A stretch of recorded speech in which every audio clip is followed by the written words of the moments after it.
Notified goods देखे ना हमने कल, अभी आज आरसीएम नोटिफाइड सर्विसेज, इसका नोटिफिकेशन आया था 28 जून को। Notification number 13/2017। नोटिफिकेशन एक ही नहीं है, और भी नोटिफिकेशन है, बाद में कुछ और भी एंट्रीज उसमें ऐड हुई है। अब पहले देखो, पहला है गुड्स ट्रांसपोर्ट एजेंसी का। जो ट्रांसपोर्टर होता है, ट्रांसपोर्टर सर्विसेज प्रोवाइडेड और agreed to be provided by a goods transport agency. अगर गुड्स ट्रांसपोर्ट एजेंसी से सर्विस कोई रिसिपिएंट लेता है, अब गुड्स ट्रांसपोर्ट एजेंसी किसे कहा जाता है? गुड्स ट्रांसपोर्ट एजेंसी कौन है? Meaning of GTA, goods transport agency means any person who provides service in relation to transportation of goods by road. Transportation of goods होना चाहिए और बाय रोड होना चाहिए। एंड इश्यूज कंसाइनमेंट नोट, एक document issue करता है, उसे नाम चाहे कुछ भी दो, उस डॉक्यूमेंट में क्या कंटेंट होते हैं? A consignment note is serially numbered and contains name of consignor, name of consignee, registration number of the goods carriage in which the goods are transported, details of goods, कहाँ से निकल रहा है माल, कहाँ पहुँचाना है, person liable to pay GST, consignor, consignee और the GTA। एक डॉक्यूमेंट है, कंसाइनमेंट नोट एक डॉक्यूमेंट है issued by goods transportation agency against the receipt of goods for the purpose of transporting the goods by road in goods carriage।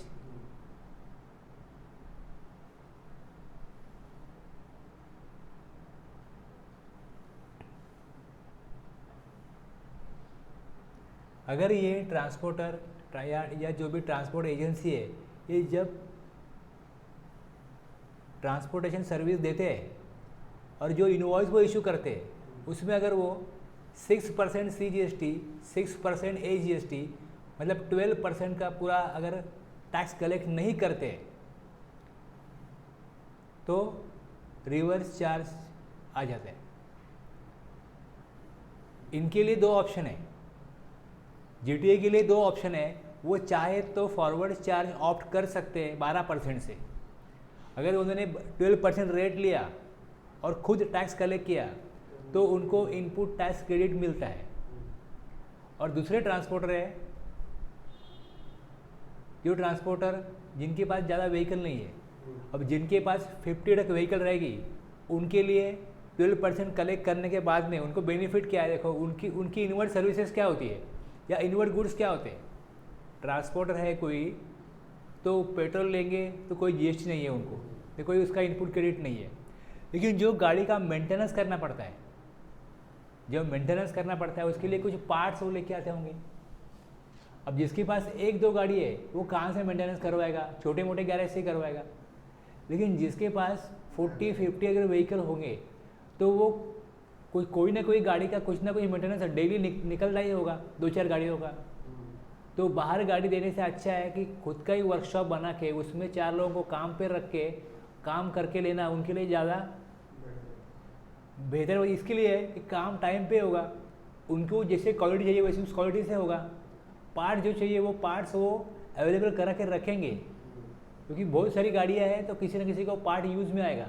तो फिर वो जो parts वो लेंगे वो ऑथोराइज डीलर से लेंगे या ऐसी जगह से लेंगे जहाँ पे उनको GST का इनवॉइस मिलेगा, रजिस्टर्ड पर्सन से लेंगे तो उसका इनपुट टैक्स क्रेडिट मिलेगा।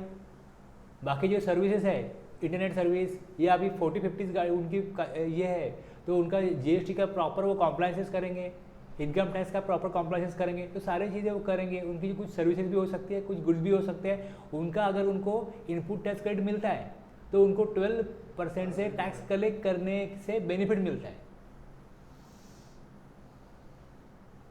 तो जो बड़ी कंपनीज है ट्रांसपोर्टर में, उनके लिए, जो बड़े ट्रांसपोर्टर है उनके लिए 12% का रेट जो है वो बेनिफिशियल रहता है।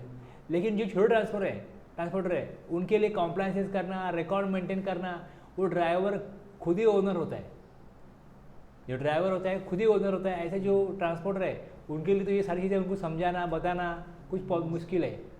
तो इसके लिए उनको बोल देते हैं कि आप रजिस्ट्रेशन मत लो। एक तो रजिस्ट्रेशन लेने की ज़रूरत नहीं है उनको, क्योंकि अगर रिसिपिएंट टैक्स देने वाला है तो हमने देखा था सेक्शन 23 में, अगर जो सप्लाई है उस सप्लाई में सप्लायर को टैक्स कलेक्ट करना ही नहीं है, रिसिपिएंट को टैक्स कलेक्ट करना है, तो रिसिपिएंट रजिस्ट्रेशन ले लेगा, चाहे उसका एग्रीगेट टर्नओवर कितना भी हो।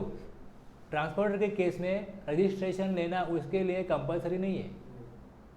सेक्शन 22-23 फोर्स करता भी होगा, लेकिन सेक्शन 23 में उसको नोटिफिकेशन है, एग्जीक्यूशन नोटिफिकेशन है, जरूरत नहीं है उसको रजिस्ट्रेशन लेने की। लेकिन अगर रजिस्ट्रेशन नहीं लिया तो कुछ लोगों को काम नहीं मिलता है, रजिस्टर्ड पर्सन नहीं तो काम नहीं मिलता है, कोई बड़ा कॉन्ट्रैक्ट नहीं मिलता है। अगर आप रजिस्टर हो मतलब आप सीरियसली बिजनेस करना चाहते हो, ऐसा समझ के उनको काम मिलता है। लेकिन काम तो मिला, अभी कॉम्प्लाइंस कॉस्ट बढ़ गया, तो गवर्नमेंट ने चॉइस दिया उनको क्या 5% का रिवर्स चार्ज में रेट लो। रिवर्स चार्ज में पे किया तो 5% रेट है, और फॉरवर्ड चार्ज में अगर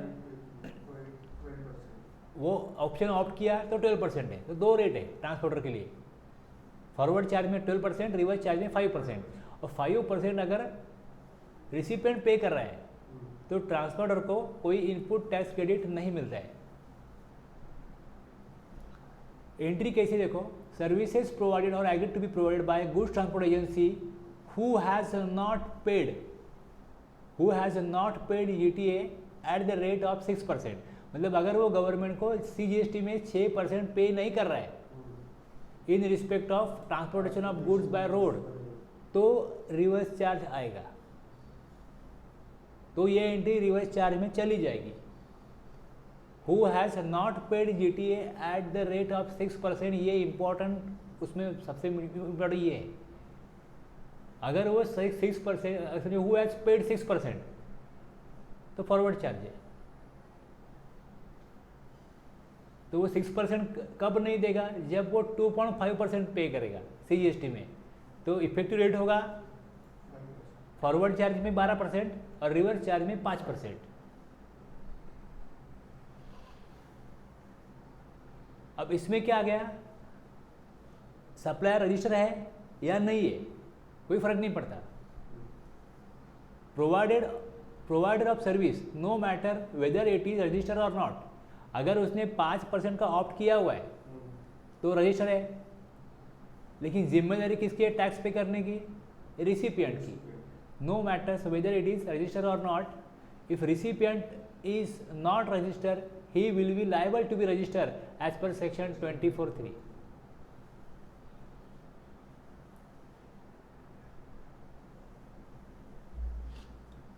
अब ये सप्लायर कौन है, गुड्स ट्रांसपोर्ट एजेंसी जो कंसाइनमेंट नोट इशू करता है, और रिसिपिएंट कौन होना चाहिए ये भी दिया हुआ है। रिवर्स चार्ज कब आएगा, पहली कंडीशन वो 12% कलेक्ट नहीं कर रहा है तो आएगा। सप्लायर गुड्स ट्रांसपोर्ट एजेंसी होगा जो कंसाइनमेंट इशू करता है। दूसरा किसको इशू कर रहा है, किसका ट्रांसपोर्टेशन कर रहा है, एनी फैक्ट्री रजिस्टर्ड अंडर और governed by the factories act 1948। अगर फैक्ट्री है लेकिन वो रजिस्टर नहीं है या गवर्न्ड बाय फैक्ट्रीज एक्ट नहीं है तो उस फैक्ट्री के लिए रिवर्स चार्ज नहीं होगा। Any society registered under the society registration act 1860। तो पर्सन कौन कौन है, मतलब बिजनेस कौन सा है, फैक्ट्री है वो रजिस्टर होनी चाहिए, सोसाइटी है वो रजिस्टर होनी चाहिए। तीसरा any cooperative society establish by or under any law, any person registered under the CGST act or the IGST or the CGST act or the UTGST act. कोई भी पर्सन जो रजिस्टर है, body corporate establish by or under any law. Company में और body corporate में क्या difference होता है पता है आपको?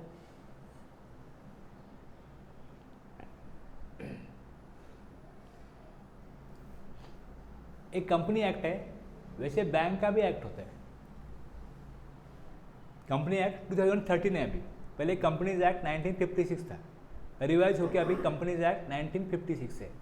अब कंपनी लॉ के कुछ सेक्शंस है, कुछ प्रोविजंस है जो बैंक के ऊपर भी एप्लीकेबल होते हैं। और बैंक का खुद का भी इंश्योरेंस कंपनी है, उनका खुद का भी एक दूसरा एक्ट है, तो उसमें से भी कुछ प्रोविजन एप्लीकेबल होते हैं।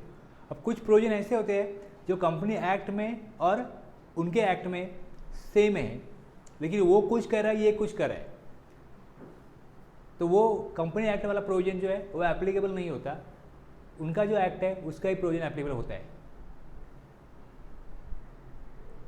जो बिजनेस कंपनी एक्ट में रजिस्टर है कोई कंपनी और उसके प्रावधान जो है उससे वो कंपनी चल रही है तो वो कंपनी है।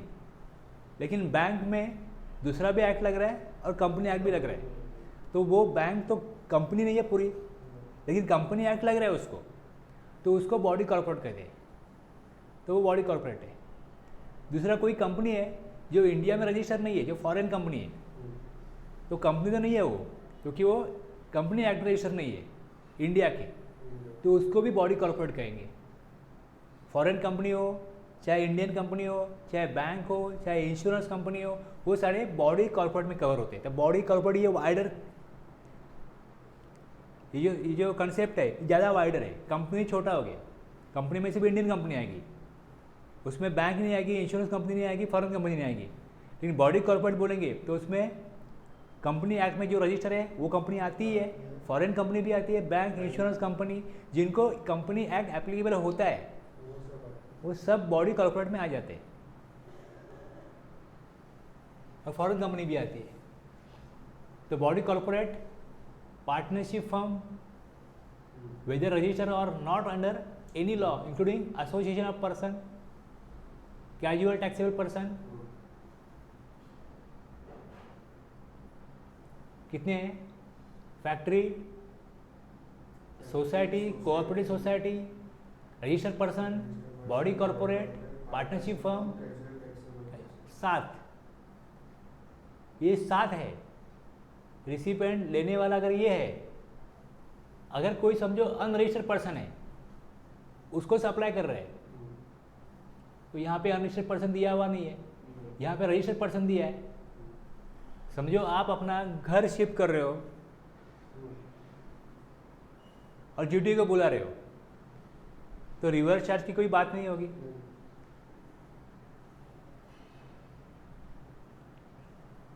However, reverse charge mechanism shall not apply to services provided by GTA by way of transportation of goods carriage by road to a department established by the central government, state government, union territory। अब ये 7 छोड़ के और कौन हो सकता है, तो गवर्नमेंट ने यहाँ पे क्लियर किया, अगर वो department, establishment of central government, state government, union territory, local authority और गवर्नमेंट एजेंसीज को अगर सप्लाई कर रहा है तो उनके ऊपर रिवर्स चार्ज एप्लीकेबल नहीं होगा। विच हैज़ टेकन रजिस्ट्रेशन, अभी रजिस्ट्रेशन लिए हुए पर्सन को यहाँ पे बोला हुआ है एनी पर्सन रजिस्टर, अगर रजिस्ट्रेशन लिया है गवर्नमेंट के डिपार्टमेंट ने, लेकिन रजिस्ट्रेशन किसके लिए लिया है? For the purpose of deducting, बस टीडीएस डिडक्ट करने के लिए लिया है, तो रजिस्टर तो है लेकिन वो टैक्सेबल सप्लाई करने के लिए नहीं है।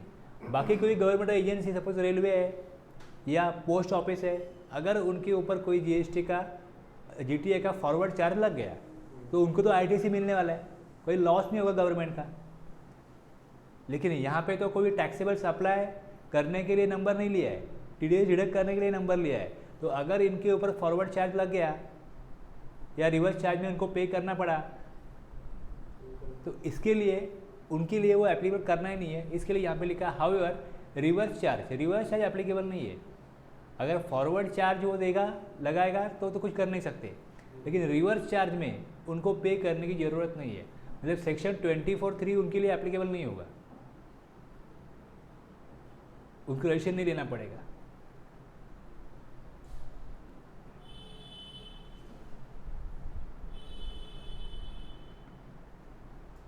इस तरीके का इनवॉइस बनाया जाएगा।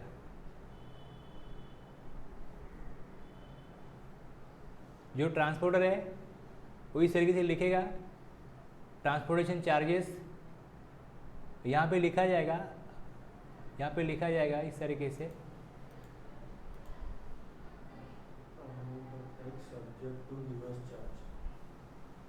अगर वो रजिस्टर होगा तो इसको ऐसा बनाना जरूरी है, लेकिन वो अनरजिस्टर होगा तो गवर्नमेंट उसको इस तरीके का इनवॉइस बनाने के लिए फोर्स नहीं कर सकते।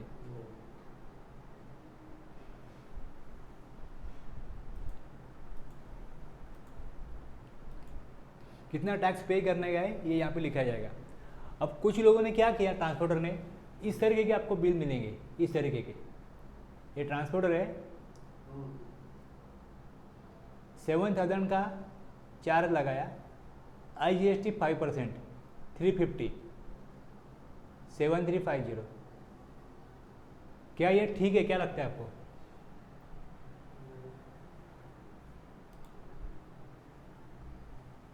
आकाश, ठीक नहीं है, 5% टैक्स वो कलेक्ट कर रहा है, ये ठीक नहीं है, तो रॉन्ग क्या है इसमें?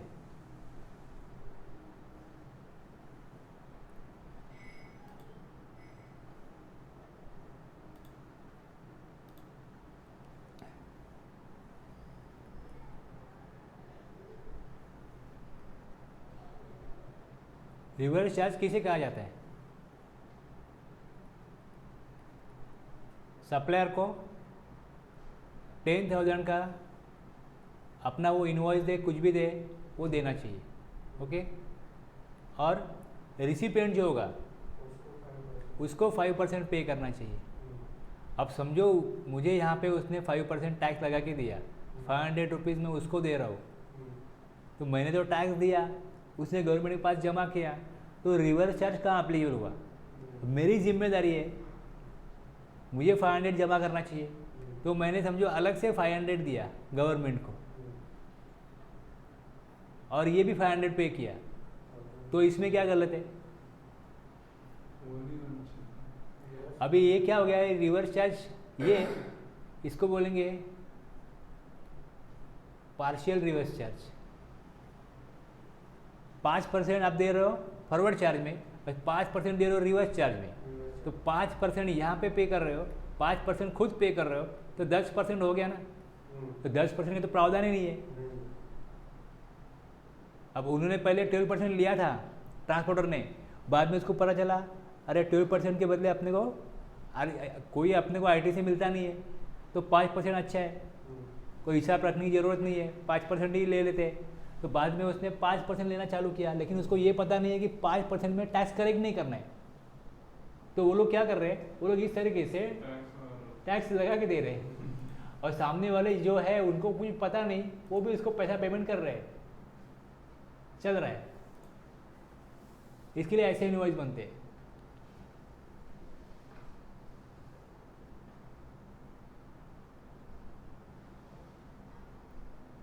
यहाँ पे 7,500 का दिया तो 375 लगा दिया, ऐसा इनवॉइस बना दिया।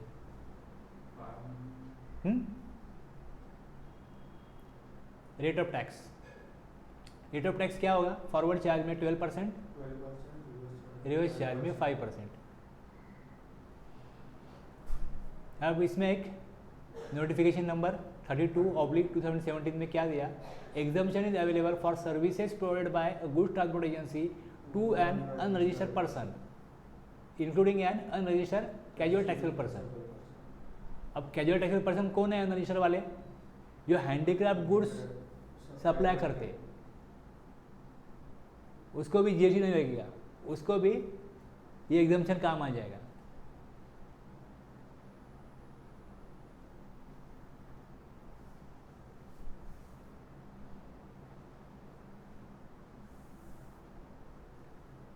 और services provided by good transport agency to an unregistered person, जो अनरजिस्टर्ड पर्सन है उसके लिए एंटी नंबर 21A में एग्जम्पशन है। अगर वो फैक्ट्री रजिस्टर है फैक्ट्री एक्ट में, तो उसके लिए एप्लीकेबल नहीं, ये छोड़ के अदर देन, हाँ ये, हाँ क्योंकि उसको पहले ही कहा हुआ है कि इन लोगों को 1 2 3 4 5 6 इनको तो एप्लीकेबल है ही वो। Factory, society, society, body corporate, registered person, partnership firm, casual taxable person. अब हाँ, इसमें देखो रजिस्टर्ड पर्सन नहीं लिखा है, तो रजिस्टर्ड पर्सन के लिए तो है ही, लेकिन जो अनरजिस्टर्ड होंगे, ये 6 अगर अनरजिस्टर्ड होंगे तो इनके लिए ये नोटिफिकेशन एग्जम्पशन नहीं है।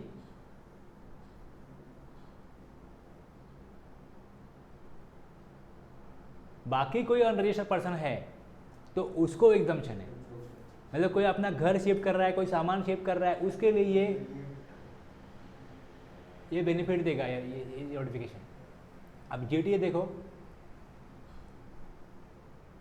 12% है, अगर वो सप्लाई कर रहा है GTA services to any unregistered person तो एग्जम्पशन होगा। GTA is payable under normal charge by GTA any registered person. यहाँ पे जीटीए को आईटीसी मिलेगा, जो रिसिपिएंट होगा वो भी 12% में आईटीसी लेगा। Any services to any unregistered person, अगर अनरजिस्टर्ड पर्सन है और वो ए टू जी में जो भी हमने देखा अभी वो है, तो उनको GTA is payable under normal charge, उनको नॉर्मल चार्ज में पे करना पड़ेगा। गवर्नमेंट एजेंसी है तो वो नहीं है, इसमें 5% का रेट है। GTA services to any registered person, RCM is applicable and recipient who pay the freight is liable to pay GST. दूसरा, जो ए टू जी में है उनके लिए भी आरसीएम एप्लीकेबल होगा, और बाकी जो अनरजिस्टर्ड है उनके लिए exempt.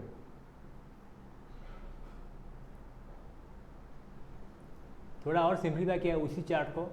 Registered GTA provided services to other than recipient, other than specified recipient, मतलब ए टू जी में जो है वो उनके लिए एग्जम्प्ट। फॉरवर्ड चार्ज में 12% लेगा, रिवर्स चार्ज 5% में एप्लीकेबल होगा, जिसमें टैक्स भरने की जिम्मेदारी रिसिपिएंट की होगी जो ए टू जी में है। और अगर अनरजिस्टर्ड जीटी होगा उसके लिए भी जो ए टू जी है उनको 5% आरसीएम में देना पड़ेगा, और बाकी अनरजिस्टर्ड के लिए एग्जम्प्ट होगा।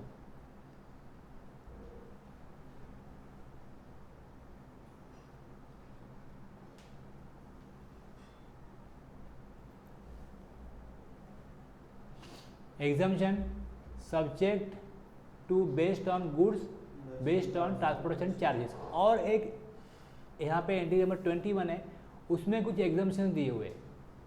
ये उसकी एंट्री है। Services provided by goods transport agency bye way of transport in a goods carriage of, उसमें क्या ट्रांसपोर्ट कर रहे हैं, कौन से टाइप का मटेरियल, कौन से टाइप का गुड्स जा रहा है, कौन सा माल आप सप्लाई कर रहे हो, ट्रांसपोर्ट कर रहे हो, वो देखो। अगर ये माल ट्रांसपोर्ट कर रहे हो एग्रीकल्चरल प्रोड्यूस तो एग्जम्पशन होगा, जो भाड़ा लिया जाएगा उसके ऊपर जीएसटी नहीं लगेगा।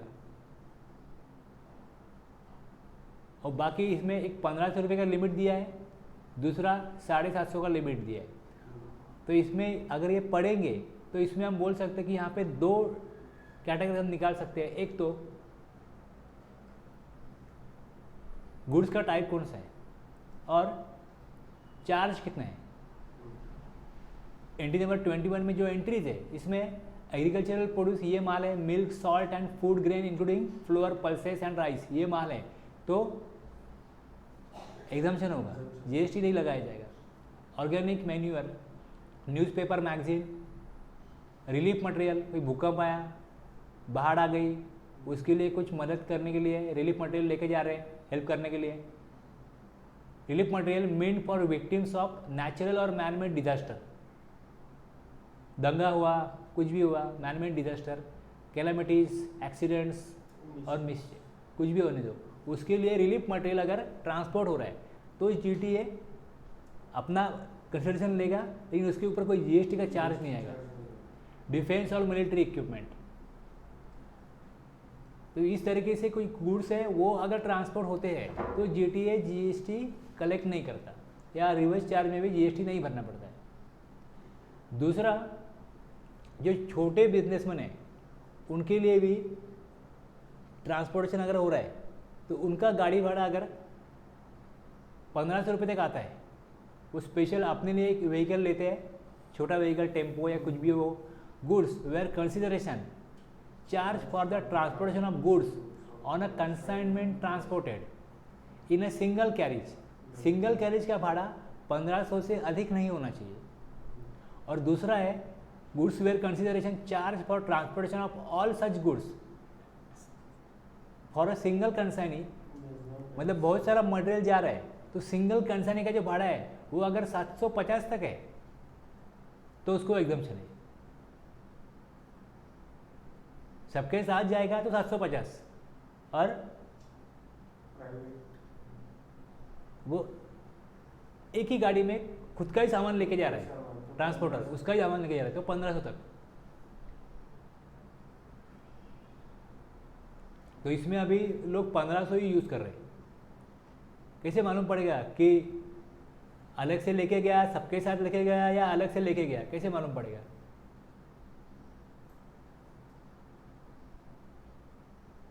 अगर 1000 रुपये का बिल बना दिया और सबके साथ लेके गया और ये नहीं कलेक्ट किया, एग्जाम्पशन दिया, क्योंकि 1500 में क्या बोला है कि सेपरेट व्हीकल में लेके जाएगा, सबका माल साथ में नहीं जाएगा, तेरा माल अलग से एक ही गाड़ी में जाएगा. तो 1500 ही लोग यूज़ कर रहे हैं, 1500 का एग्जाम्पशन यूज़ कर रहे हैं. लेकिन कहा ऐसे गया कि अगर वो सिंगल कैरेज में उसका ही कंसाइनमेंट जा रहा है तो 1500, और सबके साथ में अगर उसका कंसाइनमेंट जा रहा है तो उसका गाड़ी भाड़ा अगर 750 तक है तो एग्जाम्पशन होगा. 750 से ज़्यादा होगा तो उसको फिर टैक्स देना पड़ेगा, टैक्स भरना पड़ेगा, या फॉरवर्ड चार्ज तो लगेगा उसके ऊपर. ओके, तो ये जो यहाँ पे इनवॉइस आपको दिख रहा है, जिसे इसमें लिखा गया एग्जाम्पशन, तो वैसे वहाँ पे लिख के आएगा कि एग्जाम्पशन है क्योंकि अमाउंट कम है. अमाउंट ज़्यादा है तो ही जीएसटी आता है. तो कितने सारे एग्जाम्पशन है वो देखो, 750 या 1500 से अधिक अगर रेंट है, उसका चार्जेस है ट्रांसपोर्टेशन का, और ये स्पेसिफाइड पर्सन में कोई पर्सन है तो ही उसको जीएसटी आता है. और वो अगर स्पेसिफाइड पर्सन कौन सा मटेरियल लेके जाता है, वो मटेरियल अगर ये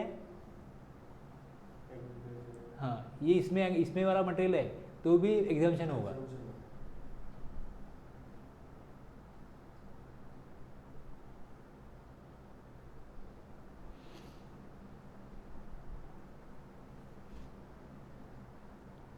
अब दूसरी एंट्री है लीगल सर्विसेज की. लीगल सर्विसेज किसे कहा जाता है? जैसे हमने पहले देखा ट्रांसपोर्टर कौन है, जीटीए कौन है, वैसे लीगल सर्विस क्या है? Legal service means any service provided in relation to advice. Advice दे रहे हो. लीगल सर्विस मतलब ये नहीं उसका कि कोई कोर्ट है, ट्रिब्यूनल है, उसके सामने खड़ा रह के केस लड़ रहा है, वो सिर्फ लीगल सर्विस नहीं है.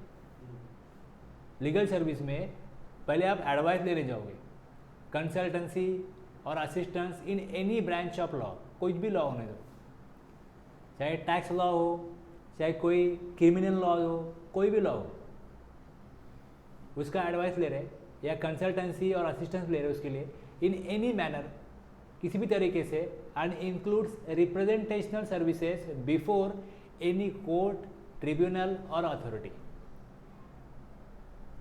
कोई पर्सन ये सर्विसेज दे रहा है, तो कोई पर्सन ये सर्विसेज ले रहा है तो वो लीगल सर्विसेज की स्कोप में आती है.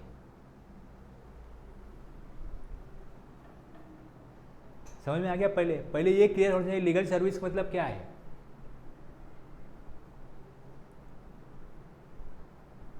समझो मैंने सिग्नल तोड़ा तो मेरे से कुछ चार्ज लिया तो मेरे को लगता है गलत है, तो मैं एडवाइस लेने जाऊंगा कि सिग्नल का लॉ क्या है, बताओ मुझे, किस कौन से एक्ट में आता है, कौन सा उसके प्रावधान क्या है, या मैक्सिमम चार्ज कितना है, हेलमेट नहीं पहना तो कितना चार्ज है, सिग्नल तोड़ा तो कितना चार्ज है, कौन से लॉ में लिखा है, उसका मैंने एडवाइस लिया. या उसकी कोई कंसल्टेंसी, असिस्टेंस, कुछ भी, कौन से भी लॉ होने दो, क्रिमिनल लॉ हो, चाहे टैक्स लॉ हो, चाहे ऐसा ट्रांसपोर्ट का लॉ हो, कोई भी लॉ हो, in any manner and includes representational services. ये कोर्ट के सामने खड़े रह के उसका डिफेंस करना, उसकी जो साइड है उसको बताना, ऐसा कुछ भी सर्विस है, कोर्ट चाहे हो, ट्रिब्यूनल हो, अथॉरिटी हो, कोई भी, ये सारी लीगल सर्विसेज में आते हैं। ये सारे लीगल सर्विसेज में आते हैं। सर्विसेज प्रोवाइड, सर्विस देने वाला कौन है, सर्विस लेने वाला कौन है, ये देखा जाएगा। सर्विस देने वाला कोई इंडिविजुअल एडवोकेट है या सीनियर एडवोकेट है या एडवोकेट की पार्टनरशिप फर्म है, और firm of advocate bye way of legal services directly और इनडायरेक्टली। इसमें एलएलपी भी फर्म में ही आती है,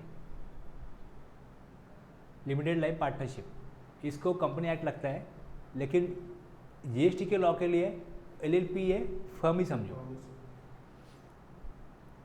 पर्सन लायबल टू पे tax any business entity, any business entity. Tax कौन देगा,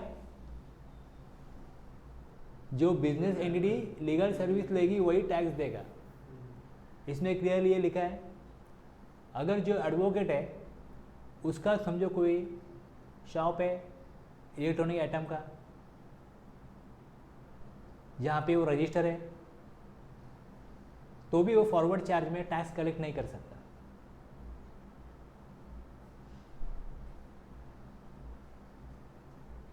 शॉप में तो कर सकता है। लीगल सर्विस की बात हो रही है ना अभी, लीगल सर्विस आप बोलोगे आपका नंबर है, आप टैक्स ले लो, तो उसको अथॉरिटी नहीं है वो टैक्स कलेक्ट करने की। क्योंकि इसमें जीटीए में कैसे था कि 12% अगर आप ऑप्ट करते हो तो ले लो फॉरवर्ड चार्ज में, वैसे इसमें कोई चॉइस नहीं है ऐसा।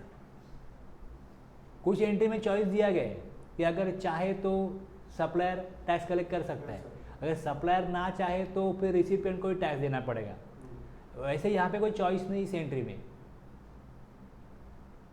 लीगल सर्विस है तो बंदा रजिस्टर हो या नहीं हो, सप्लायर रजिस्टर हो या नहीं हो, रिसिपिएंट को ही टैक्स देना पड़ेगा।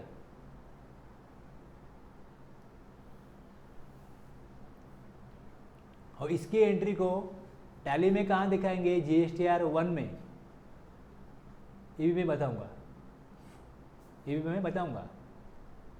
हर चीज़ को हम कनेक्ट करने वाले हैं उसमें। लेकिन पहले जीएसटीआर 1 का मुझे आपको फॉर्मेट बताना पड़ेगा कि जीएसटीआर 1 में जो हम डेटा अपलोड करते हैं उसका फॉर्मेट क्या है।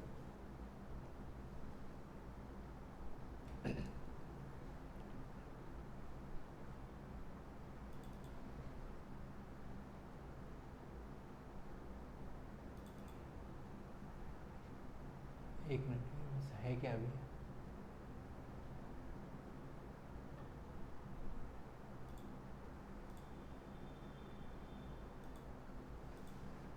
क्या मिलेगा फॉर्मेट,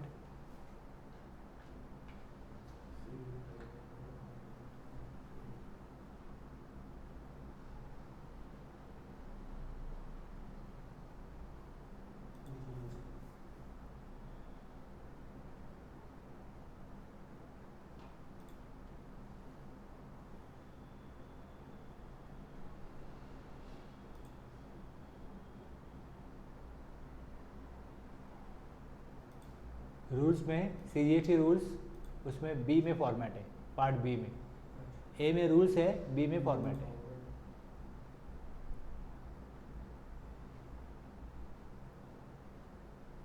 फॉर्मेट और रूल प्रिस्क्राइब किए जाते हैं, तो जो प्रिस्क्राइब हुआ है उन्होंने ए में रूल रखे, बी में फॉर्म्स रखे।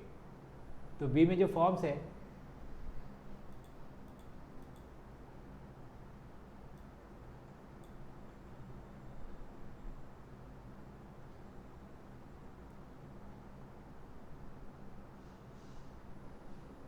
जीएसटीआर 1 दिख रहा है, पेज नंबर 101।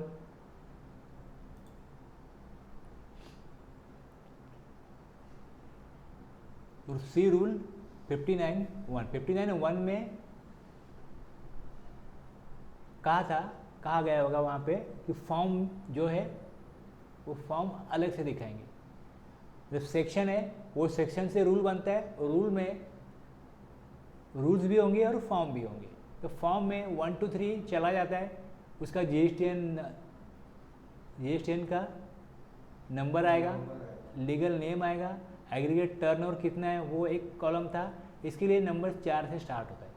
जो इन्फॉर्मेशन हम अपलोड करते हैं वो नंबर 4 से स्टार्ट होती है। इस तरीके से फॉर्मेट बनाया। ऑनलाइन जो ऑनलाइन का फॉर्मेट होता है उसमें चला जाता है वो।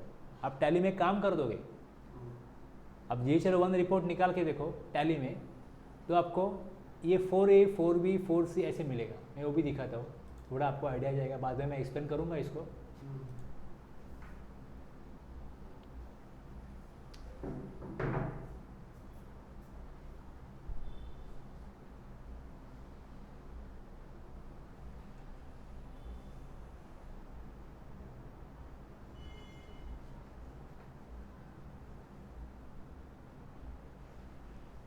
टैली स्टार्ट कर रहा हूँ मैं।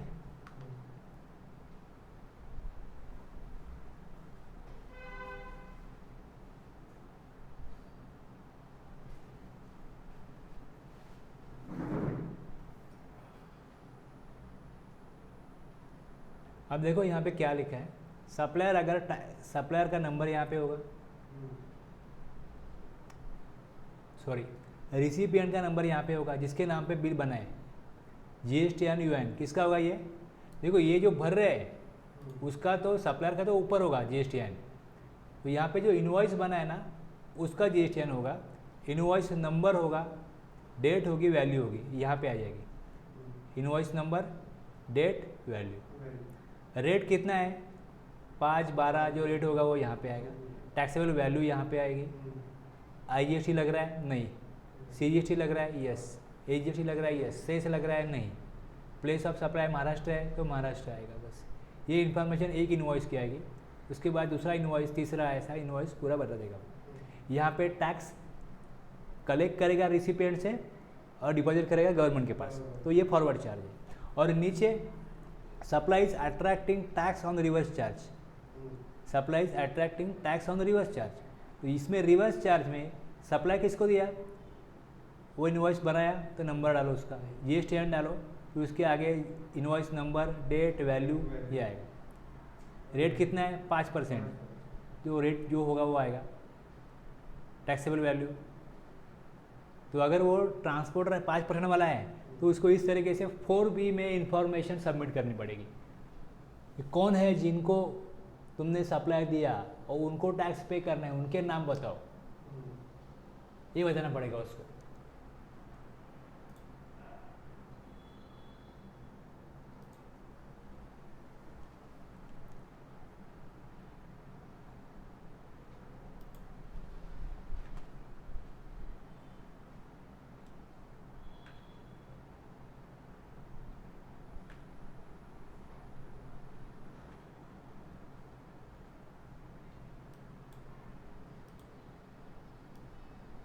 ये देखो इस तरीके से पूछा जाएगा। B2B invoices 4A forward charge, 4B reverse charge.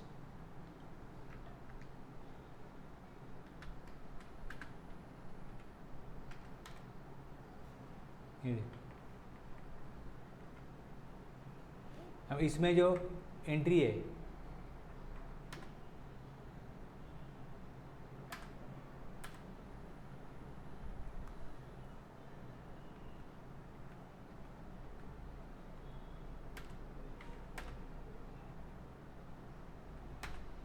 ये देखो, लीगल सर्विस है ना।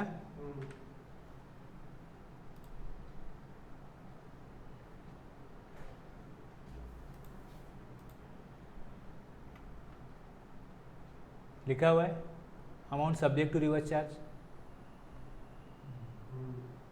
अब ये फॉरवर्ड चार्ज में जो मेथड है उसकी फॉरवर्ड भी लग रही है, उसको रिवर्स भी लग रही है। जो पर्सन है वो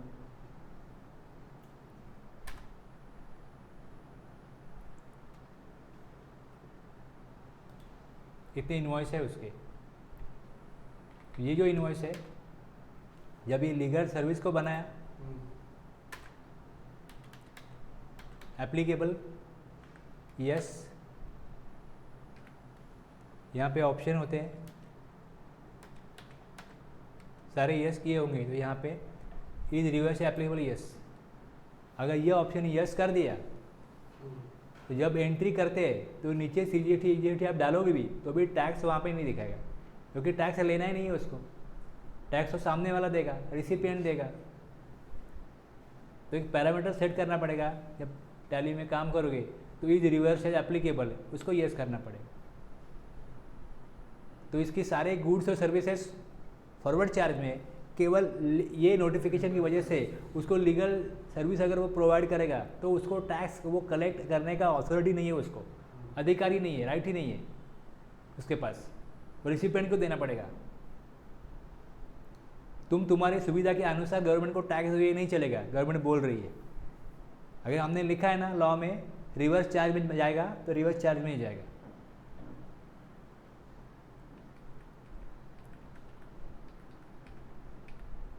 समझ गए? जब आप ऑनलाइन फिलअप करने जाओगे तो अलग तरीके का फॉर्मेट होगा वहाँ पे, 4A 4B 4C 6B 6C अलग तरीके से होगा।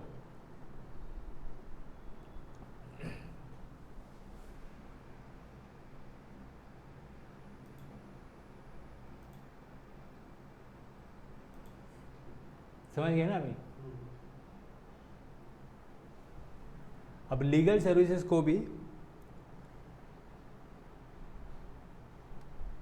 और एक एंट्री है, उसमें एक लीगल सर्विस की एंट्री है, उसके बाद में इसी लीगल सर्विस है और एक एंट्री है, सर्विस है supplied by an arbitral tribunal to a business entity.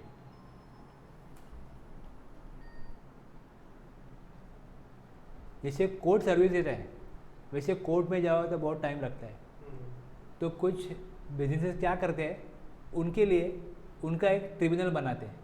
जैसे गांव की पंचायत कैसे होती है, पंचायत में ही फैसला करो, कोर्ट में मत जाओ।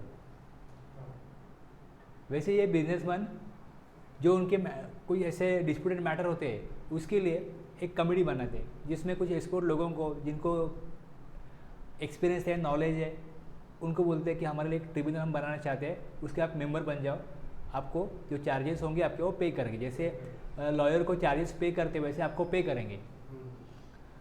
तो वो ट्रिब्यूनल के चार्जेस, वो बिजनेस जो बिजनेस है जिनका मैटर है उनको कुछ चार्जेस पे करना पड़ता है ट्रिब्यूनल को सर्विस लेने के लिए। तो अगर वो ट्रिब्यूनल है, उसकी सर्विस अगर सर्विस देने वाला आर्बिट्रल ट्रिब्यूनल है और टू एनी बिजनेस एंटिटी, अगर बिजनेस एंटिटी वो सर्विस लेती है तो बिजनेस एंटिटी को जीएसटी भरना पड़ेगा वो चार्जेस के ऊपर। Quick road lines transport agency is taken arbitration services from Perfect Law Associates. Here Quick Road Lines being a business entity would be liable to pay GST on reverse charge basis. मतलब हमने एक third person रखा है, कुछ matter होगा अपना, समझो आपने एक एसोसिएशन है, व्यापार एसोसिएशन या बिल्डर एसोसिएशन, तो उनका कुछ भी मैटर होगा तो वो कोर्ट में नहीं जाएंगे, उन्होंने एक थर्ड पर्सन अपॉइंट किया है, उसके पास जाएंगे, वो जो बोलेगा वो उनको मानना पड़ेगा, ऐसा उन्होंने डिसीजन लिया है। तो उसकी फ़ीस कौन देगा? ये दोनों को देना पड़ेगा ना जिनका मैटर है। तो तुम उसको फीस दे दो, उसका जीएसटी तुम भरो। हो सकता है वो कोई एडवोकेट ही हो, जज हो, कोई भी पर्सन हो, उससे हम एडवाइस लेंगे और हम ज़्यादा फिर कोर्ट मैटर नहीं करेंगे, इसमें हमारा टाइम और पैसा बर्बाद होता है, हम लोगों को बिजनेस करना है। तो ऐसा कोई मैटर है जिसको हम नहीं समझ सकते कि इसमें गलती किसकी है, तो फिर वो बताएगा कि गलती किसकी है या इसमें से क्या एक मिडल वे क्या होगा जिससे दोनों को कम से कम लॉस होगा, कम से और फ़ायदा भी होगा। तो वो जो डिसीजन देगा वो दोनों मानेंगे। तो उसकी जो फीस देंगे उसके ऊपर, चाहे वो लीगल सर्विस हो, चाहे इस तरीके से आर्बिट्रल ट्रिब्यूनल सर्विस हो, उसका जो भी चार्जेस पे करेंगे उसका जीएसटी जो है वो बिजनेस एंटिटी को भी पे करना पड़ेगा। अब इसका एग्जम्पशन देखो, लीगल सर्विस हो चाहे आर्बिट्रल ट्रिब्यूनल सर्विस हो, सर्विसेज प्रोवाइड बाय, अगर सर्विसेज प्रोवाइडेड बाय है arbitral tribunal to any person other than a business entity तो एग्जम्पशन है। अगर वो बिजनेस एंटिटी नहीं है तो उसको एग्जम्पशन है। अगर वो बिजनेस एंटिटी है और उसका टर्नओवर 20 लाख या 4 स्टेट में 10 लाख तक अगर है तो भी उसको एग्जम्पशन है। Okay, services provide by partnership firm of advocate or an individual advocate other than senior advocate. Senior advocate की एंट्री नीचे दी हुई है, अगर सीनियर एडवोकेट सर्विस प्रोवाइड करता है लीगल सर्विसेज तो उसकी एंट्री नीचे, तो ऊपर क्या पार्टनरशिप फर्म है एडवोकेट का या इंडिविजुअल एडवोकेट है, उसने अगर सर्विसेज दिया किसको, एन एडवोकेट और partnership firm of advocate providing legal services, इनको दिया तो भी एग्जाम्पशन है। Any person other than a business entity, इनको सर्विस दिया तो भी एग्जाम्पशन है। और ऐसी बिजनेस एंटिटी है जिनका aggregate turnover up to 20 lakh है या स्पेशल कैटेगरी स्टेट में 10 लाख है, तो उनके लिए भी आरसीएम में कोई टैक्स देने की जिम्मेदारी, रिस्पॉन्सिबिलिटी, कोई लॉ उनके लिए एप्लीकेबल नहीं होगा टैक्स भरने के लिए, एग्जाम्पशन है। सीनियर एडवोकेट अगर है वो कोई सर्विस प्रोवाइड कर रहा है, any person other than a business entity और business entity with an aggregate turnover up to 20 lakh, तो उनको भी एग्जाम्पशन है। 10 लाख 20 लाख उनको एग्जाम्पशन है।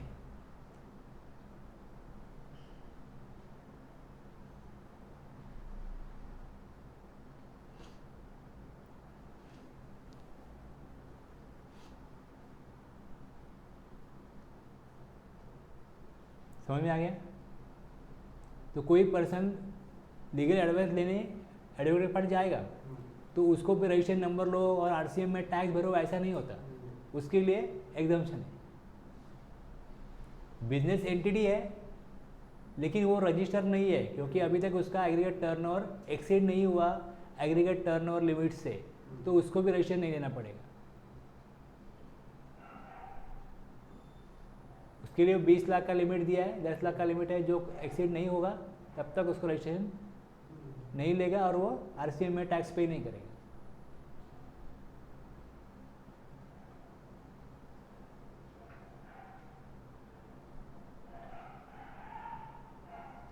स्पॉन्सरशिप, स्पॉन्सरशिप में और एडवर्टाइजिंग में क्या डिफरेंस है?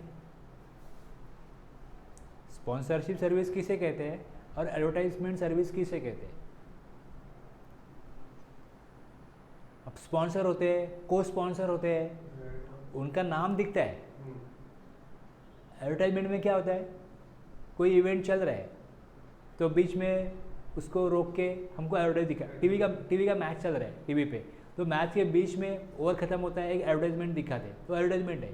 लेकिन एक्चुअली जो मैच है उसके लिए जो खर्चा आ रहा है उसमें से कुछ खर्चा कुछ कंपनीज उठाती है और उनका नाम लिख दिया जाता है कि ये स्पॉन्सर्ड है। इनके साथ में एसोसिएटेड स्पॉन्सर या पार्टनर स्पॉन्सर दूसरे हैं, उनका भी नाम लिया है, तो उनका लोगो फिर हर जगह होता है। जो प्लेयर्स हैं उनके टी शर्ट के ऊपर या जिस जगह पे कोई उनका नाम दिखेगा, जो एरिया है क्रिकेट का वहाँ पे जो बाउंड्रीज है वहाँ पे कुछ बोर्ड लगाएंगे ये स्पॉन्सर है बस। तो ये जो स्पॉन्सरशिप है ये सर्विस इसके लिए कि कोई बड़ा इवेंट है तो इसने किया, लोग जब वो इवेंट देखते हैं तो उनको याद रखते हैं, अब यार इसने किया, रिलायंस जियो ने किया ये इवेंट, ये इनका स्पॉन्सर ही है। तो अगर ऐसी कोई सर्विस ली, यहाँ पे क्या है, कोई इवेंट होने जा रहा है और उनको स्पॉन्सरर चाहिए, बराबर है, और कोई स्पॉन्सरर को अपना नाम बनाने के लिए कुछ ऐसा जरिया चाहिए, कुछ मीडिया चाहिए ऐसा कि जिससे हमारा नाम हो जाए, तो वो सर्विस ले रहा है, वो पैसा देके 50 लाख देके 50 करोड़ देके वो सर्विस ले रहा है, ये समझो। हमारा नाम उधर होना, हमारा लोगो वहाँ पे होना चाहिए। ये 50 करोड़ दो, लो तुम लोग और हमारा नाम वहाँ पे रखो। तो इवेंट ऑर्गेनाइज करने वाला कोई भी हो सकता है, एनी पर्सन और एनी बॉडी कॉरपोरेट और पार्टनरशिप फर्म। अगर स्पॉन्सरर है तो जो चार्जेस वो देगा उस इवेंट के लिए, उसके ऊपर बॉडी कॉरपोरेट को या पार्टनरशिप फर्म को जीएसटी पे करना पड़ेगा।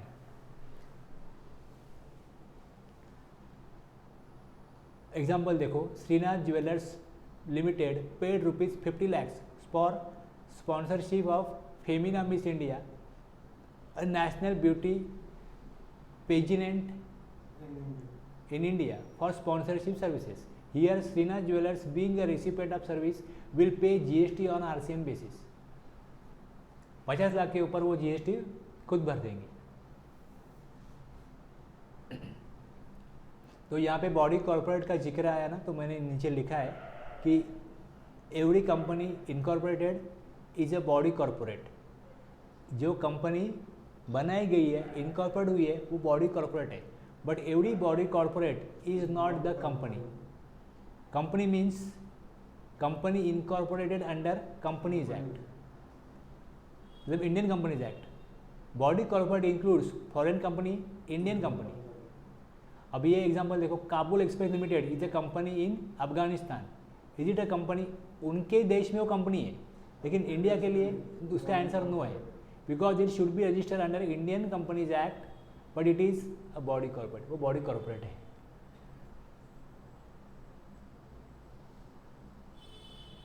जब भी वर्ड आए बॉडी कॉर्पोरेट तो इसका मीनिंग समझ में आए, इसके लिए यहाँ पे मैंने लिखा कि 2-3 बार आ गया वो, फिर मैंने यहाँ पे डाला, जगह भी थी थोड़ी तो डाल दिया कि बॉडी कॉर्पोरेट किसे कहते हैं.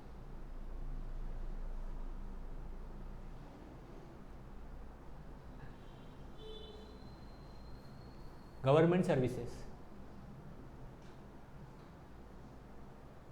जीएसटी कौन देगा? गवर्नमेंट सर्विस देगा.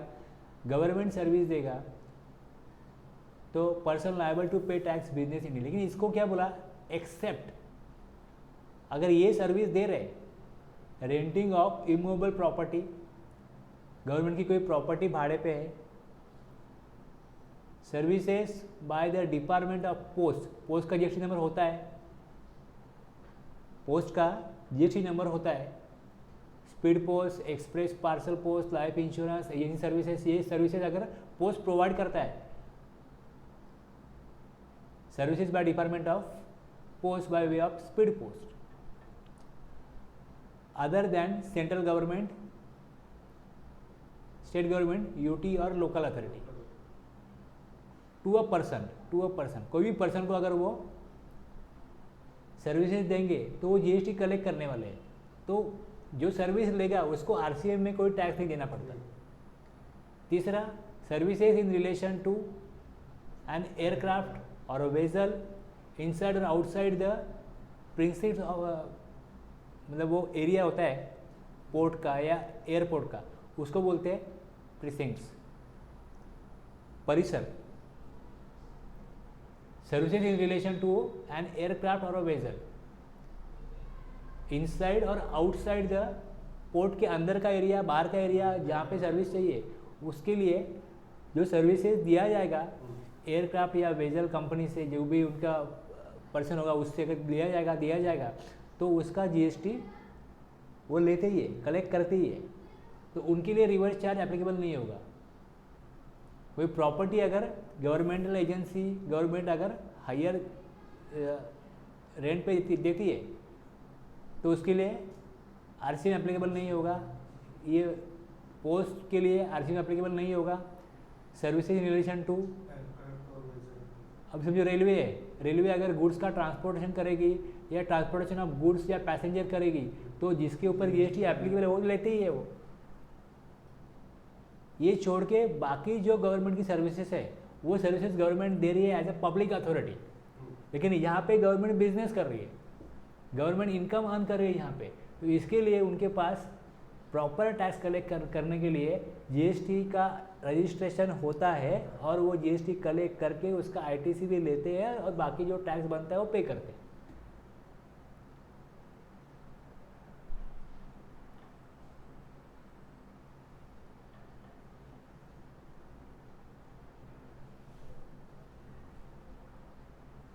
तो गवर्नमेंट से कोई भी कुछ सर्विस लेगा तो उसका टैक्स कौन भरेगा? वो बिजनेस एंटिटी पे करेगा.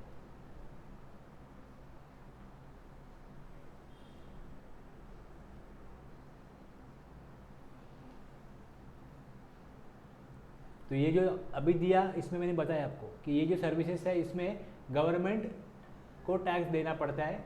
इन फॉलोइंग केसेस गवर्नमेंट और local authorities liable to pay GST. Recipient को आरसीएम में टैक्स नहीं देना होता उस सर्विसेज में.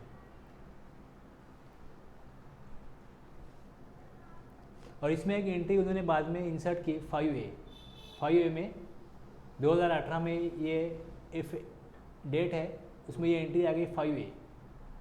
अगर कोई प्रॉपर्टी, गवर्नमेंट की कोई प्रॉपर्टी है वो अगर रेंट पे दी जाती है तो जो प्रॉपर्टी रेंट पे जो लेता है जो रजिस्टर्ड पर्सन, अगर वो रजिस्टर है तो वो टैक्स पे करेगा.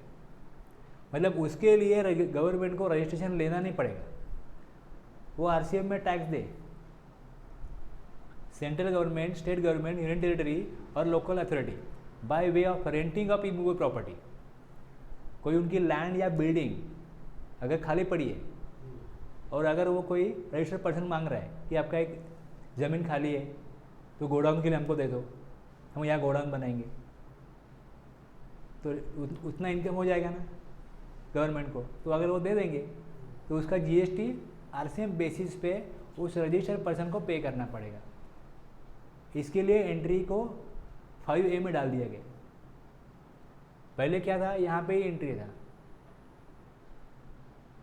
यहाँ पे कवर हो रहा था except renting of immovable property. Immovable property के ऊपर गवर्नमेंट टैक्स कलेक्ट करेगी। तो यहाँ पे ऐसा सोचा गया था कि गवर्नमेंट जो डिपार्टमेंट रजिस्टर है वही वो भाड़े पे देगा।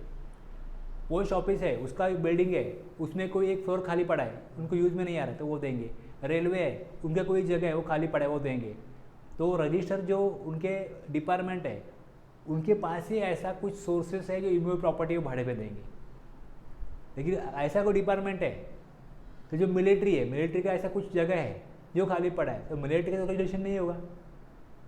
तो उस डिपार्टमेंट के अगर कंट्रोल में कोई प्रॉपर्टी है तो उसका जीएसटी कौन भरेगा? तो अभी वो ऐसा देखेंगे कि जो रजिस्टर्ड पर्सन है उसको ही रेंट पे देंगे, वो टैक्स जमा करेगा। तो इसके लिए 5A बनाया गया। पहले ये सोच के बनाया था कि रजिस्टर जो है उसी का जगह भाड़े पे जाएगा। अब जो रजिस्टर नहीं है उसका गया तो क्या?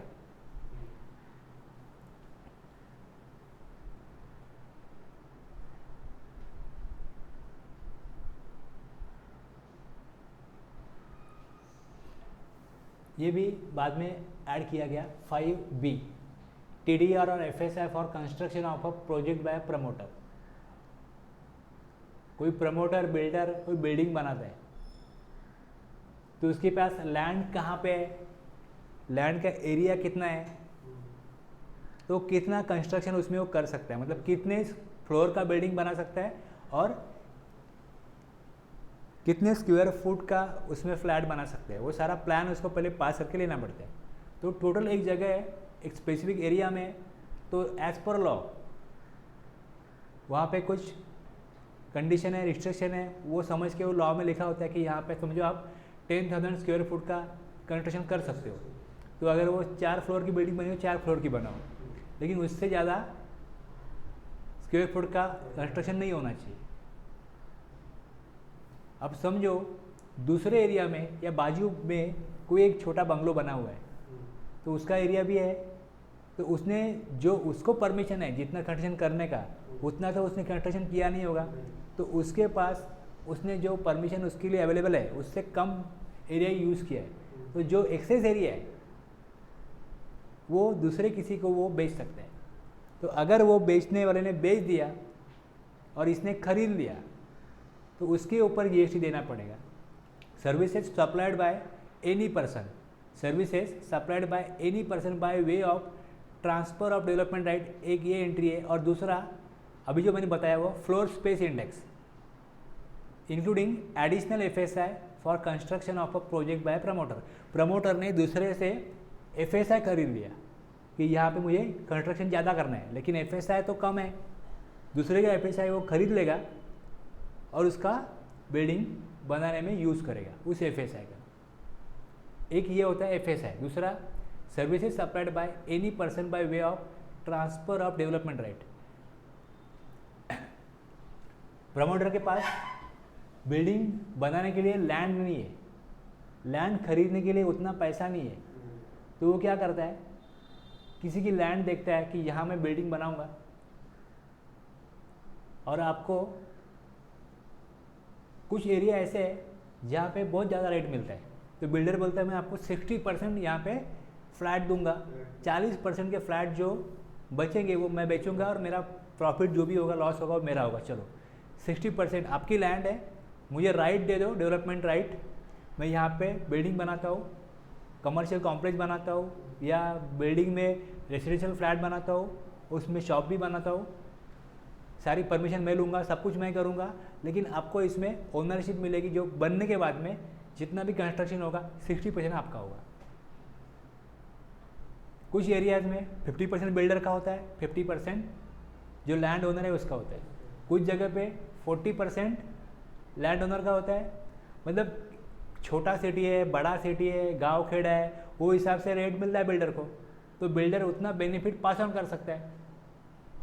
मुंबई जैसी जगह है तो वहाँ पे तो बिल्डर को 40% बेच के भी बहुत बड़ा बेनिफिट मिल सकता है। तो ऐसा कोई कानून नहीं है मेरा बोलने का मतलब, कितना परसेंट बिल्डर देगा, कितना परसेंट लैंड ओनर लेगा, लेकिन जो वो पेमेंट करेगा as a consideration in cash और काइंड, तो वो उसने पेमेंट जैसा किया उसके ऊपर जीएसटी भरने की जिम्मेदारी ये प्रमोटर की होगी, चाहे वो डेवलपमेंट राइट ले, चाहे वो एफएसआई ले। जिसको वो पेमेंट करेगा कैश और काइंड में, तो उसके ऊपर जीएसटी उसको भरना पड़ेगा। Person liable to pay GST, पे टैक्स, प्रमोटर।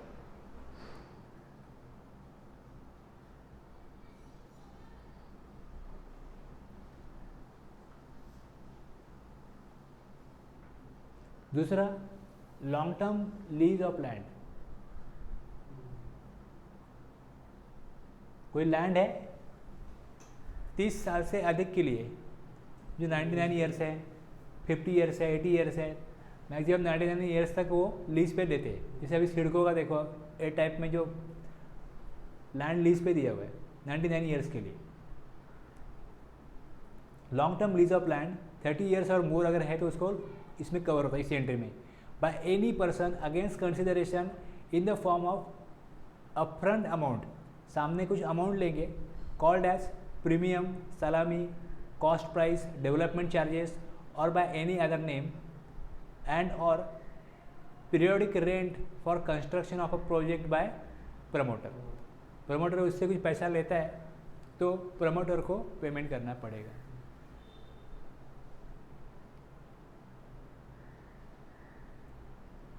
और लैंड लीज पे लिया, उसका चार्जेस दिया, लैंड खरीदा नहीं है तो लीज का पैसा देते हैं, तो उसके ऊपर जीएसटी भरने की जिम्मेदारी प्रमोटर की होगी।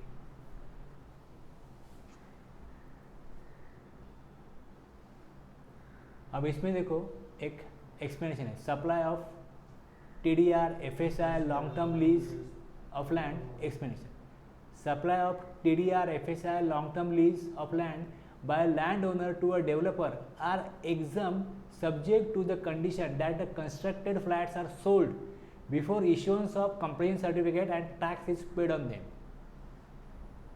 इसका मतलब क्या है?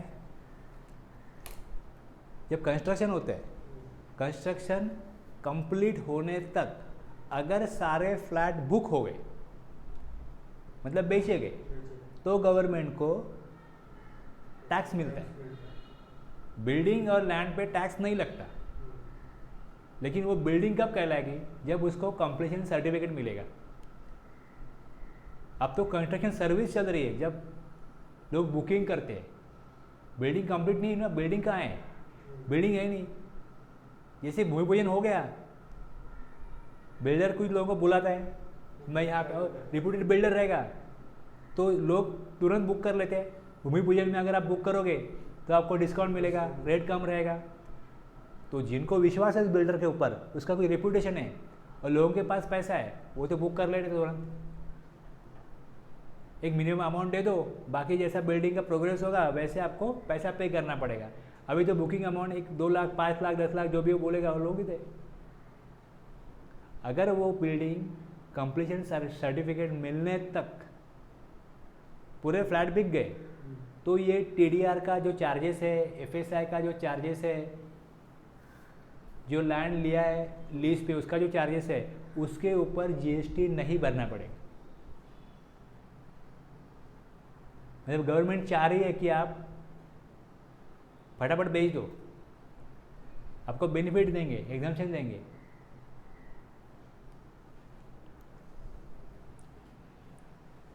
नहीं तो फिर वो बिल्डर जो बिल्डिंग बनाता है, रेसिडेंशियल फ्लैट बनाता है, उसके ऊपर अगर अफोर्डेबल हाउसिंग है तो 1% टैक्स लगता है, और बाकी के लिए 5% टैक्स कलेक्ट करता है वो, बड़े फ्लैट है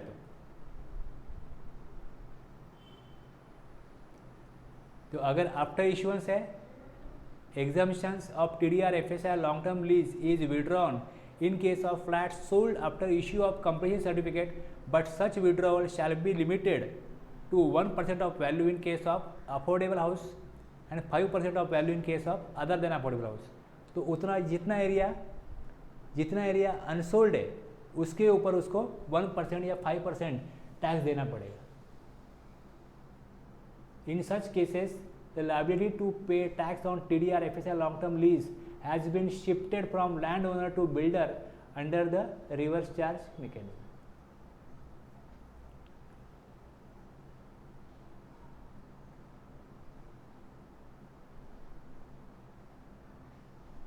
कंपनी का डायरेक्टर है, डायरेक्टर ऑफ कंपनी, चाहे कंपनी के डायरेक्टर हो चाहे बॉडी कॉर्पोरेट का डायरेक्टर हो, सेड कंपनी और द बॉडी कॉर्पोरेट. सर्विस देने वाला कौन है? डायरेक्टर. सर्विस लेने वाला कौन है? कंपनी. टैक्स कौन पे करेगा? कंपनी और द बॉडी कॉर्पोरेट. अब यहाँ पे एक चीज़ जरूरी है कि वो डायरेक्टर कंपनी को सर्विस दे रहा है, किस कैपेसिटी से दे रहा है? In the capacity of director दे रहा है तो ये आरसीएम लगता है, तो ये आरसीएम लगता है. समझो इलेक्ट्रॉनिक जो गुड्स होते हैं वो बेचने का, वो सामान बेचने का अगर दुकान है डायरेक्टर का और उसकी वो रिपेयरिंग सर्विस भी दे रहे हैं, एसी बेच रहा है, एसी की रिपेयरिंग सर्विस भी दे रहे हैं, और कंपनी का कोई एसी खराब हो गया या कंपनी की जो एसी की मेंटेनेंस सर्विस है उसके लिए कंपनी को कोई सप्लायर चाहिए, और डायरेक्टर ने बोला कि मेरा खुद का ही दुकान है, मेरा खुद का बिजनेस है, मेरे से सर्विस ले लो. कंपनी ने बोला हम सबसे, जैसे हमारी पॉलिसी है, सबसे हम कोटेशन लेंगे और आपका कोटेशन अगर कंपनी को लगता है कि प्रॉपर है तो आपको काम दिया जाएगा. मिलना चाहिए ना काम. जैसे पॉलिसी बना रहे, उसमें ऐसी पॉलिसी नहीं है कि कंपनी के कोई एम्प्लॉय को, डायरेक्टर को कोई कंपनी का काम नहीं दिया जाएगा, ऐसा कुछ पॉलिसी नहीं कंपनी का. तो सबके लिए अवेलेबल है. हम एक प्रोसीजर खोलेंगे, कोटेशन दो, अगर आपका कोटेशन और आपकी जो भी काम करने का तरीका है कंपनी को लगता है कि इसको काम देना चाहिए तो काम मिलेगा. और उसको अगर काम मिल गया, डायरेक्टर से रिपेयरिंग सर्विस ली, मेंटेनेंस सर्विस ली कंपनी ने, तो जीएसटी रिवर्स चार्ज में नहीं आएगा, क्योंकि वो इन द कैपेसिटी ऑफ डायरेक्टर वो सर्विस नहीं दे रहे. वो डायरेक्टर नहीं भी होता था तो भी ये काम करता ही था ना. वो डायरेक्टर है इसके लिए उसको काम नहीं दे रहे. कंपनी में कोई सर्विस की नीड है, रिक्वायरमेंट है, उसके लिए कंपनी ने सबको इनवाइट किया कि जिसको काम चाहिए वो हमको कोटेशन दे, तो उसने कोटेशन दिया और उसको काम मिल गया. ओके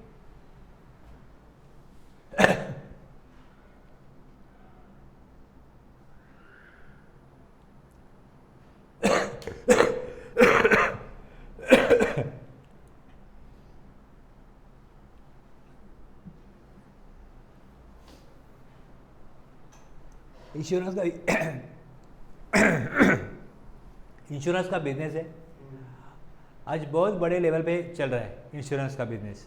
पहले एक ही कंपनी थी, LIC ऑफ इंडिया, उनसे बिजनेस पूरा होगा नहीं, कंट्रोल में नहीं रहेगा उनके. इसके लिए गवर्नमेंट ने बाकी कंपनीज को भी अथॉरिटी दी कि आप भी इंश्योरेंस का बिजनेस करो. बहुत सारी कंपनीज इंश्योरेंस का बिजनेस करें, और बहुत सारी कंपनीज के हज़ारों लाखों एजेंट हैं जिनके थ्रू ये बिजनेस होता है. समझ में आ रहा है?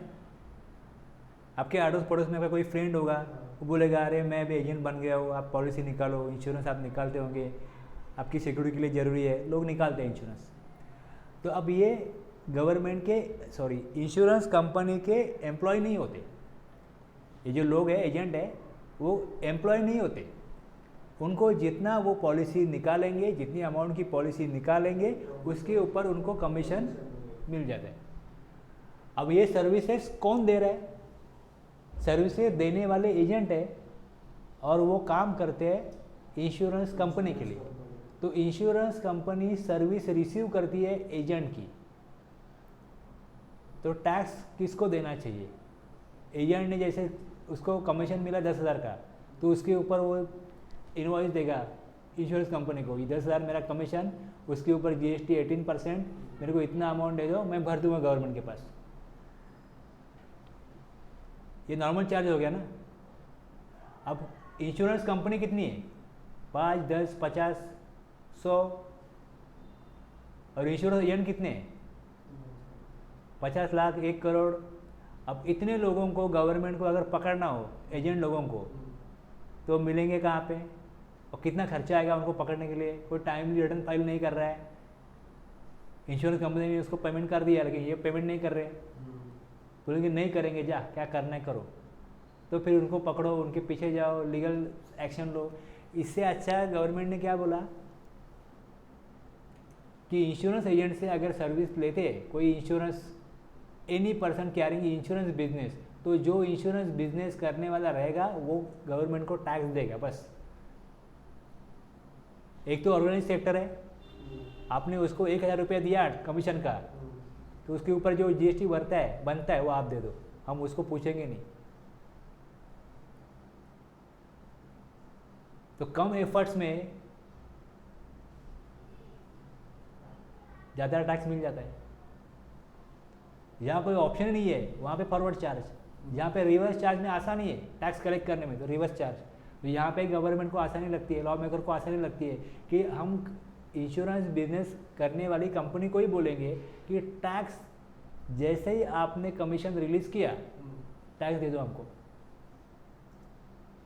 सर्विस आपने ली तो लायबिलिटी आपकी। Services supplied by an insurance agent to any person carrying on insurance business। कोई भी ऐसी एंट्री आप रीड करते हैं तो उसमें देखो सर्विस देने वाला कौन है, लेने वाला कौन है, सर्विस क्या है। पहले सर्विस क्या है वो समझो, किस तरीके से काम होने वाला है वो समझो। इंश्योरेंस जो कंपनी होती है या इंश्योरेंस बिजनेस जो करते हैं उनका बिजनेस किस तरीके से होता है ये मैंने आपको बताया। तो एजेंट को अपॉइंट करेंगे, फिर एजेंट अपने पहचान वाले लोगों को बोलेगा कि आप पॉलिसी निकालो, फिर वो कुछ उनको स्कीम बताएगा, उसमें उनको मंथली, क्वार्टरली, ईयरली कुछ प्रीमियम होगा वो बताएगा, वो पे करेंगे। तो अगर वो 10,000 पे कर रहे हैं तो उसमें उसको 1,000 कमीशन होगा, तो 1,000 वो 10,000 का पॉलिसी या जो भी 10 लाख का पॉलिसी होगा वो निकालने के लिए उनको 10,000 का प्रीमियम ईयरली रखा है या क्वार्टरली 3,000 का रखा है या क्वार्टरली 2,000 का रखा है, तो उसके ऊपर इंश्योरेंस एजेंट को कंपनी कमीशन देगी कि चलो ये पर्सन का आपने पॉलिसी निकाला, तो जिसका भी उसका जितना भी उसका पेमेंट होगा उसमें आपको 10% का कमीशन होगा। जैसे वो कमीशन रिलीज़ करेगी कंपनी या उसको उतना बन जाएगा उसका कमीशन, तो उसके ऊपर GST भी बनेगा, GST का भी चार्ज आएगा। तो ट्रांजैक्शन क्या हो रहा है, किस तरीके का हो रहा है, उसमें सर्विस देने वाला कौन है, लेने वाला कौन है, ये सारा समझने के बाद में आपको बाय इंश्योरेंस एजेंट ये सर्विस प्रोवाइडर है। और to any person carrying insurance ये बिजनेस रिसिपिएंट है, और रिसिपिएंट के ऊपर जिम्मेदारी होती है तब रिवर्स चार्ज होता है। तो यहाँ पे टैक्स पे कौन करेगा? ऑब्वियसली इंश्योरेंस बिजनेस जो कर रहा है।